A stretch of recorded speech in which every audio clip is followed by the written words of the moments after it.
Nah, teman-teman, strategi bisnis yang pertama dengan Ansoff ini adalah namanya market penetration.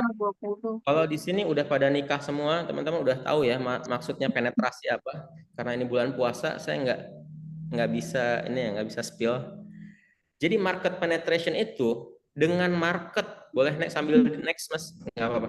Dengan market yang udah ada, dengan customer segmen yang udah diincar, yang udah beli, yang udah repeat, dan produk yang udah terbukti ngangenin, yang udah kejual, itu dibedah di situ aja strateginya. Next. Nah ini strateginya ada banyak ya teman-teman.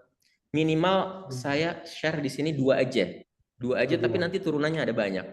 Jadi ini resikonya rendah karena berangkat dari resources produk yang udah teman-teman miliki sama market yang teman-teman udah punya akses ke sana. Udah punya, mungkin kalau Facebook udah punya pixelnya di sana. Mungkin kalau toko udah punya trafficnya di sana. Nah, itu dulu yang kita optimalin, yang kita penetrasi pasarnya.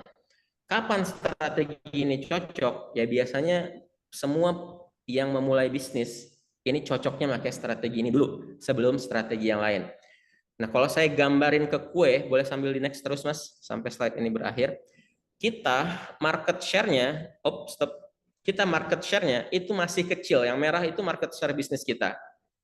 Yang kuning itu market share-nya kompetitor, itu masih jauh di atas kita. Yang biru itu market-market yang belum jadi customer-nya kita, yang masih bertumbuh. Bisa jadi dia beli ke kompetitor, bisa jadi belum beli kemana-mana, tapi yang jelas marketnya tumbuh. Nah, di sini pertanyaan pertama-tama yang harus teman-teman catat adalah, teman-teman udah tahu belum berapa persentase market share bisnisnya teman-teman, dan berapa total market share bulatan kuenya 100%-nya itu berapa. Jadi teman-teman tahu, oh saya masih 10%. Wah itu berarti udah gede tuh 10% ya. Sofia itu market share-nya kita kayaknya masih 0, sekian persen. Itu berarti masih bisa banget dipenetrasi. Gimana cara menghitungnya? Kayaknya perlu ada bahasan khusus ya. Yang jelas ini teman-teman, kita olah-olah produk dan market yang udah terbukti menghasilkan. Gimana caranya? Ada dua cara. Boleh next. Yang pertama itu, kita optimalisasi channel marketing dan sales conversion.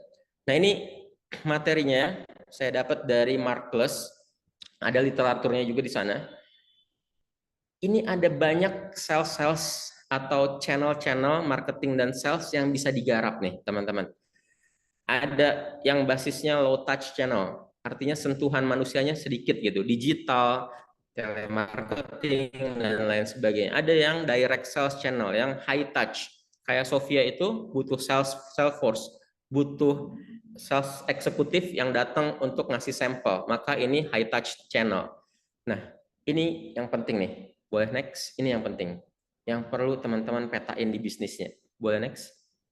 Bedah channel yang digunakan oleh teman-teman di bisnisnya selama ini. Jadi ada beberapa kolom channel, berapa omset yang dihasilkan dari channel tersebut, kalau dipresentasiin berapa jumlah leads-nya, berapa jumlah customer. Ini saya bikin simple aja ya. Sebenarnya ini bisa dipisahin spreadsheet-nya, tapi ini saya jadiin satu aja. Jadi misalkan gini, kalau contohnya dari Instagram organik, dia ngasilin omset 30 juta. Dari repeat order, dia ngasilin omset 10 juta. Dari reseller, dia ngasilin 10 juta. Berarti totalnya 50 juta. Nah, 30 per 50 juta berarti dia paling besar dari Instagram organik itu sebesar 60%. Repeat dan reseller sama masing-masing menyumbang 20%. Nah, dari sini aja teman-teman, sebelum ke leads dan customer, teman-teman kan tahu ya, berarti channel yang udah optimal adalah Instagram organik. Nah, gimana Instagram organiknya itu bisa lebih optimal lagi? Kalau sekarang kontennya, ini yang paling bagus ngejelasin Jill Brave nih, baru aja dapat 1 juta views.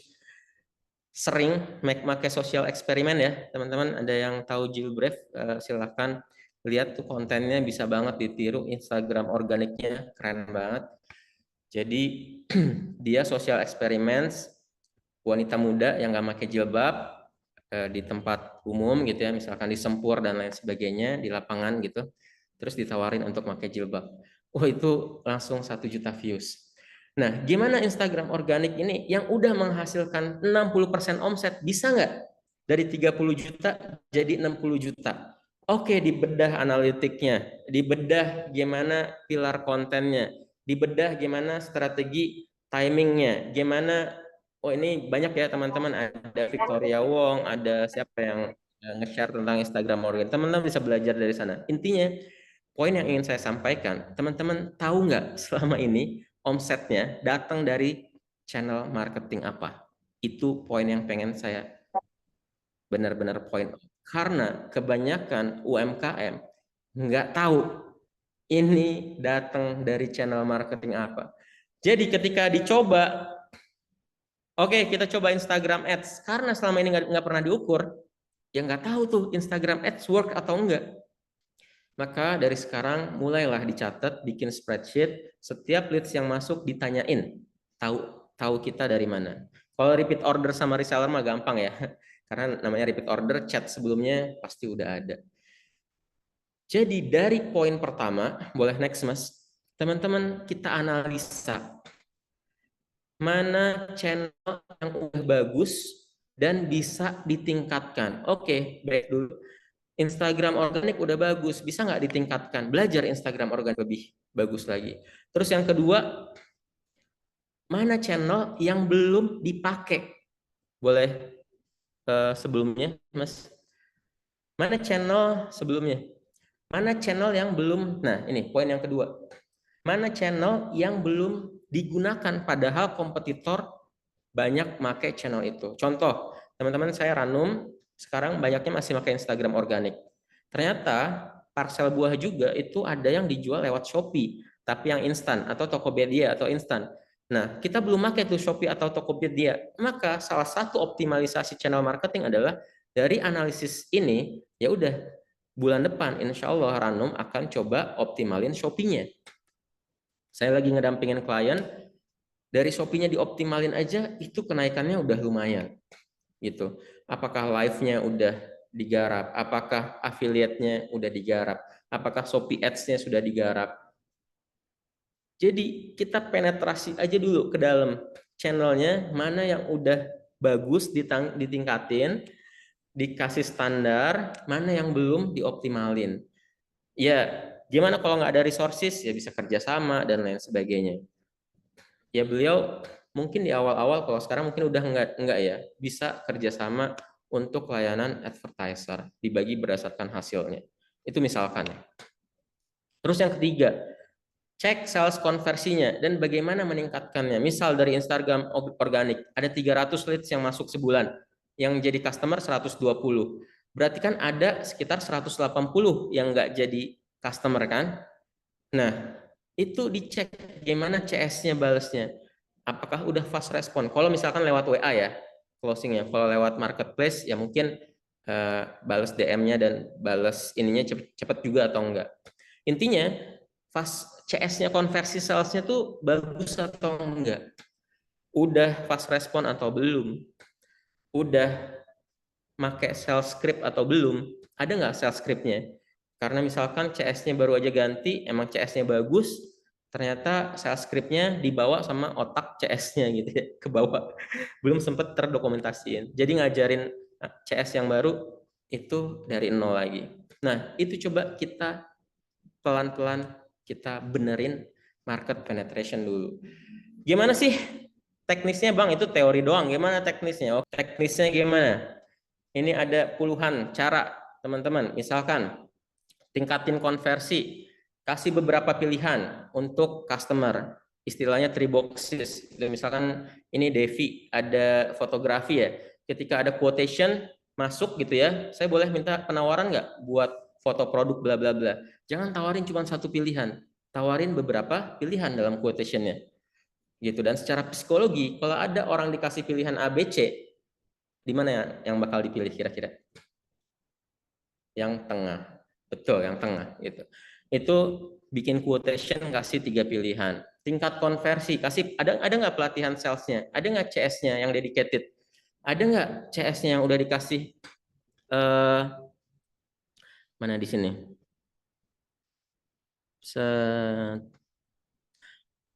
Nah, dikasih pelatihan tentang oke, kita punya kelebihan garansi uang kembali biar mereka bisa langsung check out. Punya kasih penawaran waktu terbatas. Oke, khusus hari ini bla bla bla. Nah, ini udah didalamin belum nih? Yang ini udah didalamin belum? Ini pelatihan sales, testimoni pelanggan. Teman-teman di websitenya ada nggak testimoni pelanggannya ditaruh? Script CS, nah ini benar yang keempat tuh. Script CS-nya udah ada belum? Jangan sampai CS-nya bagus gara-gara CS-nya bagus. Bukan karena script CS-nya yang terdokumentasi. Kalau CS yang bagus itu resign, teman-teman repot kalau belum ada script CS-nya. Live chat support, call to action yang jelas, Google review yang bagus. Teman-teman minta nggak Google review? Jadi saya juga banyak ngelihat Google review dulu. Penawaran waktu terbatas, proses checkout mudah, dan lain sebagainya. Ada puluhan ya teman-teman yang bisa. Kalau teman-teman punya offline store misal, udah ada belum seragam timnya? Jadi udah bagus belum tampilan tokonya? Nah, ini teman-teman bisa cek. Yang tiga masih ditutup ya. Kita pelan-pelan keluarin ya. Tentang jumlah leads. Teman-teman bisa lihat nanti. Insya Allah buat yang on cam saya bakal sharing materi ini. Jadi please on cam. Ntar screenshot minta ke admin. Mbak, saya on cam, saya minta slide-nya. Insya Allah saya kasih, teman-teman, gratis. Nah, yang kedua tadi untuk market penetration, itu ada optimalisasi customer relationship. Jadi, kalau teman-teman udah belajar marketing funnel ya, gimana caranya membuat orang tidak tahu, jadi tahu. Banyak di sini, ada AIDA, ada AISAS, ada apa nih, ACCALA gitu ya. Ada banyak jenis, ada top of funnel, tofu, ada middle of funnel, ada bottom, banyak funnel marketing. Intinya teman-teman sama. Gimana membuat orang tidak tahu, jadi tertarik, jadi beli, jadi loyal, dan jadi pembela kita. Boleh next, Mas? Walaupun ya teman-teman, walaupun strategi market penetration itu fokusnya untuk mendapat apa? Customer baru. Baik itu dari customer potensial yang dia belum pernah nyobain layanan produk jasa manapun, ataupun dari ngerebut customernya orang, ngerebut customernya kompetitor maksud saya. Jangan ngerebut ya, bahasanya kurang bagus nih bulan puasa. Akuisisi ya. Akuisisi customernya kompetitor. Walaupun fokusnya ke sana, tapi jangan lupa customer harus dibuat loyal dan jadi pembela kita. Teman-teman udah analisis belum secara bulanan? Berapa new customernya? Berapa repeat ordernya? Karena sayang, kalau teman-teman fokusnya ke repeat order aja, cuman fokus ke loyalty sama advokasi, dia akan, ya teman-teman omsetnya akan segitu-segitu aja. Pernah ada yang peserta mentoring saya tuh, dia nggak pernah, katanya omsetnya tuh ada terus, tapi segitu-segitu terus. Pas ditanya ada aktivitas untuk mendapatkan new customer nggak? Nggak ada, semuanya berdasarkan word of mouth, repeat order. Wah ini bahaya. Dan sebaliknya, kalau new customernya ini dicari terus, jago ngiklan, jago apa, tapi secara operasional produk, secara customer relationship-nya nggak dijaga, itu bisa-bisa teman-teman capek nyari customer baru terus. Jadi harus balance. Berapa persentasinya? Mungkin 50-50 lah. Jadi 50% new customer, repeat order 50%. Yang bagus sebenarnya besar di repeat order. 60-70% datang dari repeat order, itu yang bagus. Kalau Sofia sekarang udah menuju 40% repeat order, Aranum ini masih challenging, masih di 20-an persen atau kurang dari 20%, kurang dikit. Oke, teman-teman, yang kedua PR-nya, udah belum dipetain mana new customer, mana repeat order, dan yang repeat order, boleh next Mas, udah belum dikasih program untuk customer relationship-nya. Gimana programnya? Oh iya, ini gabungan sama, jadi Unsolved Metric saya gabungin sama Five Ways, sama Five Ways. Nah, ada nggak program loyalitas? Misalkan dibikin kartu member. Ada nggak program penawaran eksklusif untuk VIP, untuk pelanggan yang udah repeat? Ada nggak reward point? Ada nggak diskon untuk ulang tahun? Dan lain-lain. Teman-teman udah dibikin belum?